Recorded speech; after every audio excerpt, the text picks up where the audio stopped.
আসসালামু আলাইকুম সবাইকে। সবাই কেমন আছেন? আশা করছি ভালো আছেন। চলেন আপনাদের একটা জিনিস দেখাই। সেটা হচ্ছে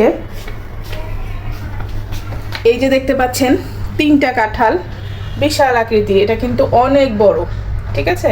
এটা কিন্তু অনেক বড় কাঁঠাল। আর এই যে আরেকটা কাঁঠাল, আর এই হচ্ছে আরেকটা কাঁঠাল।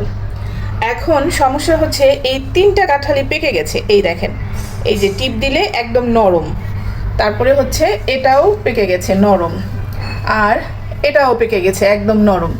এখন বলেন, আমরা বাসায় হচ্ছে মানুষ 2জন, আমি আর আমার প্রহর। তো এই 3টা কাঁঠাল আমি একসাথে কিভাবে খাবো বলেন? এখন আমি এই 3টা কাঁঠাল একসাথে কি করব? এটা হচ্ছে আমার আম্মুর কাজ।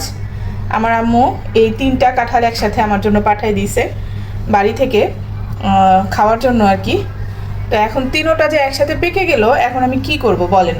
কি করতে পারি? আপনাদের কাছে সাজেশন চাচ্ছি। আর আমার আশেপাশে এরকম কেউ নাই যে কাউকে আমি কাঁঠালটা দিয়ে খাবো, সেরকমও কেউ নাই। তো কি করতে পারি, সাজেশন দিবেন প্লিজ।